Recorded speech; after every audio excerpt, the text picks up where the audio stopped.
Vivo has really stepped up the value game in the 15K segment by offering an ultra wide angle camera. Yes, Samsung also offers it, but the quality is not that great. The quality of the main camera is also just okay. We did a few comparisons, check them out if you're interested. Now, has Vivo done the same thing, offering more cameras at the cost of quality? Let's find out by comparing it to the Realme 3 Pro, one of the best camera phones in this segment. Before we begin, let me introduce myself. My name is Ashwin Sundar. This is Technology Jock. Guys, these videos take a lot of production time, so it would be great if you subscribe to the channel and press the bell icon.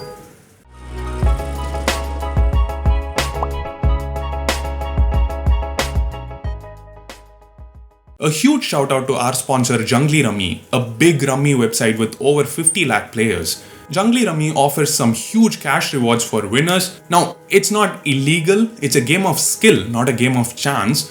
So with the right amount of skill, you can earn a lot of money legally. But if you are new to this game, Jungly Rummy offers many tutorials and practice games. You can learn or improve your skills first, and then when you're confident enough, you can play in the real game. After earning, you can easily withdraw your earned money to your bank account. So check out Jungly Rummy, link in the description, download and get 50 rupees on sign up. So let's start with daylight photography. Honestly speaking, there is just one single difference between the photos. Everything else is very similar: sharpness, level of detail, dynamic range. That one difference is the color reproduction. The Realme 3 Pro oversaturates the colors, and that's despite turning off chroma boost and AI scene recognition. Turning it on makes things worse. Now, oversaturation seems good in a few instances because sometimes vivid colors are more pleasing to the eye. But more often than not, it doesn't look great. Look at the gentleman's skin tones and the shirt color. Here the reds are too strong, some details are actually missing as a result.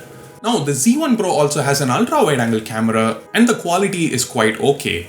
It's usable even in some extreme conditions. Now, apart from these, both phones have another camera, basically a depth sensor to help capture portrait mode shots.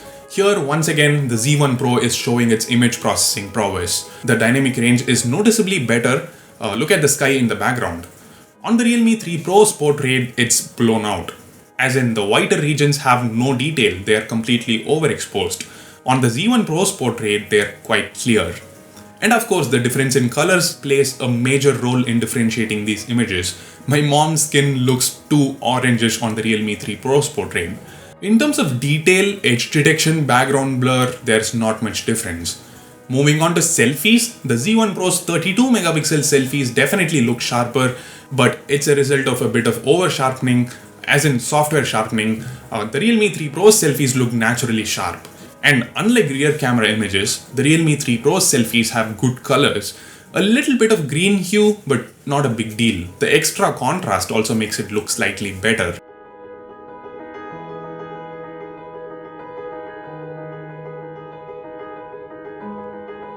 For low light photography, once again, the Z1 Pro falls behind the Realme 3 Pro.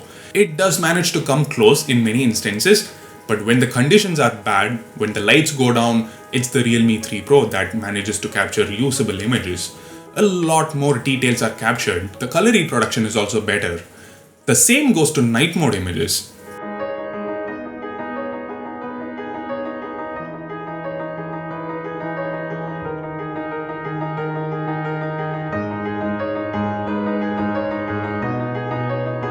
Both phones support 4K video recording at 30 FPS. Once again, we can see oversaturated colors on the Realme 3 Pro's footage. Looks like whenever the lighting is good, it tends to produce oversaturated colors. Because in low light, the colors were actually fine. Anyway, in videos, it's not that bad. In fact, overall, it looks a little better thanks to superior dynamic range. It's quite evident. Like right now, I tapped on the sky region, so it looks the same on both clips. But the trees are brighter on the Realme 3 Pro footage. Now I tapped on the tree region, so the trees look equally bright on both, but the sky on the Z1 Pro's footage is completely overexposed. The Realme 3 Pro continues to impress in the slow motion department. Both phones support 240 FPS slow-mo at 720p resolution, but these two are like miles apart in terms of quality. The Realme's slow motion footage is way sharper and covers a lot more of the scene. The Z1 Pro crops the field of view for some reason. Apart from this, the Realme 3 Pro also has support for 960 FPS at 720p resolution, but it's fake. It's just duplicating frames from the 240 FPS footage. For more information, watch this video. But yeah, it's just an additional option that doesn't work well. So still, overall, in video department, the Realme 3 Pro is better. For still images, well, except for low light photos and selfies, the Z1 Pro is the better of the two. Especially the presence of an ultra-wide angle lens is a great touch. So, Team Vivo or Team Realme, fire your hashtags in the comments. Well, both brands are actually funded by the same company. That's a different story.